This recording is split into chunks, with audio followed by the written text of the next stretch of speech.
I don't know if you notice any difference, but I've lost a bit of weight recently. And the interesting thing is, I've been thinking before the past few years, that is, about how I could translate my experience losing weight in Zambia to America. When I went to Zambia almost a decade ago, I lost a lot of weight and I was very healthy. But the thing is, it's Zambia, it's different. I learned a few rules there, though, that I thought would apply, but I couldn't figure out how to translate them back to the US. So, the things I learned in Zambia: you have to have impulses, desires that are stronger than hunger, that are stronger than wanting to eat. Because in order for you to lose weight and become healthier, we all know it's two things: diet, exercise. Diet, as in you have to eat less; exercise, you have to get out more.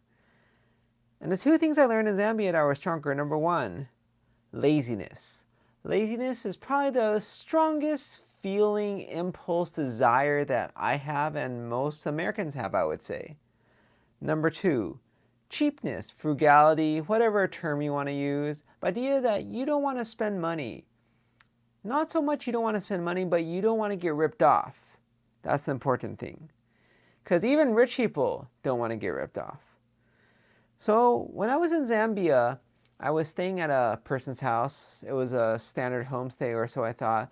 Per the instructions, it'd be simple. I could, decide if I want to have meals with them, and I could just pay some money, and then they'll cook for me, right?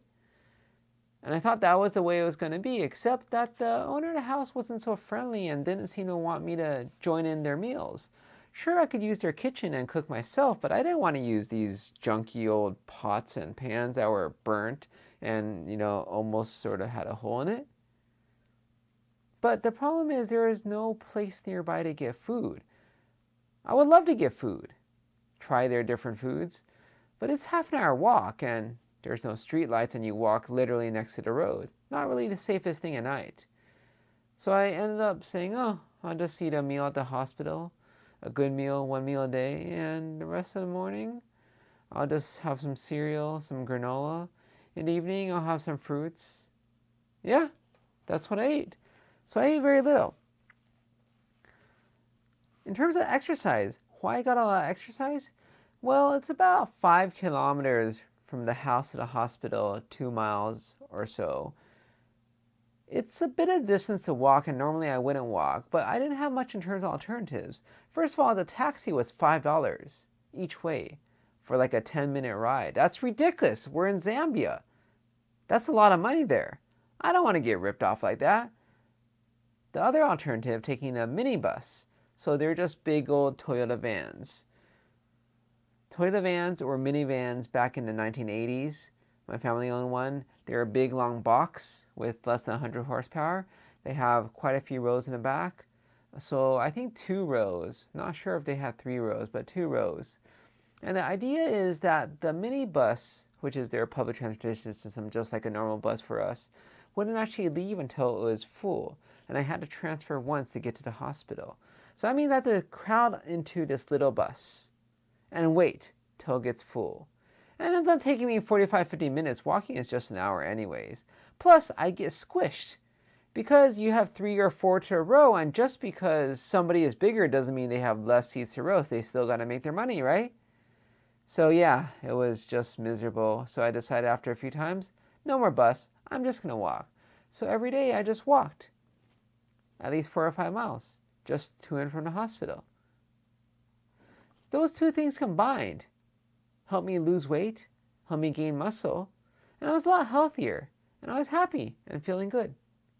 But coming back to the US, how do we translate that? How do we make food more expensive? Because other than artificially making food more expensive, but we can't really control ourselves, right? Because fast food here is dirt cheap. In other countries, fast food, McDonald's, Burger King, etc., they're not cheap food. In Vietnam, they're expensive food. There's no dollar menu in other countries. That's an American thing. But in America, fast food is really cheap. There is no cheaper food than in America, even though you would think there should be in poor countries, but no, not really. The second thing is, how do you translate this idea of inconvenience back to America? Things are just so convenient. I mean, drive-through, Somebody calculated you get to spend 10 calories to get 1,000. I mean, things are so convenient, especially now with the pandemic days. You could have curbside, delivery, whatever. You just sit in your car, they'll bring it out to you. It's so easy. How do you make things more inconvenient? It's really hard, right? So I think what I realized the past few weeks, because I started losing weight again, and I'm not quite down to the 130 pounds I was when I came back from Zambia, probably 130, 132. But I am a lot healthier now, and I realize it's from two things. But it's also the same two things. However, I view it differently. And the reason I view it differently, the reason I'm able to appreciate the fact that I still have two things going for me, is because of a contrast. See, food is cheap here. That's correct. But I'm also jobless. That's correct. And thus, every little bit of money going out is money I feel I can't spend.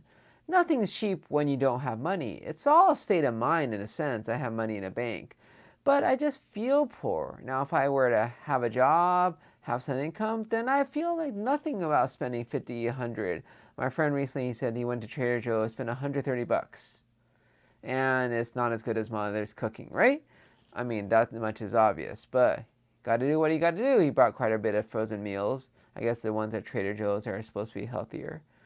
But when you don't make money and all of it's going out, then you just feel you're poor, even if you're objectively not. The second thing is, when you think about making stuff easy, right? Well, easiness is all relative. It's relatively easy for me to cook here, have a big, gigantic kitchen. It's so much bigger than the one in Singapore. But compared to my mom cooking for me a few weeks ago, 2 meals a day, because we skip breakfast. I usually didn't wake up that early. Multiple courses, delicious food. I only had to wash the dishes and end.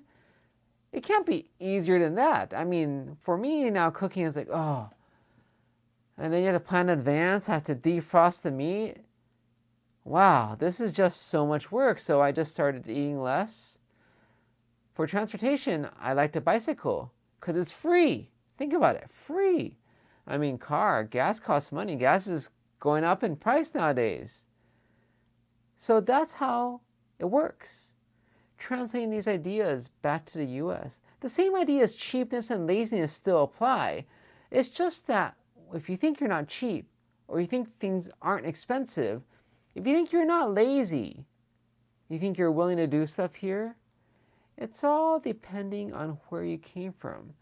And my thermostat reset a few weeks ago when my mom came over and cooked. It made it easy, cheap. All I had to do was just eat. And that's the difference between Zambia and the US. In the US, you have to change your perspective to be able to view things as expensive or not, easy or not. And if you could accomplish those things, you could change your mindset. And just because you lost weight on that one trip to another country, you can still now lose weight back at home. Just give yourself a different experience for a while. You'll change your thermostat again. And then you'll realize, oh, it's so expensive here. Oh, it's too hard to do that here. Let me eat less and exercise more, just like I did in the other country overseas.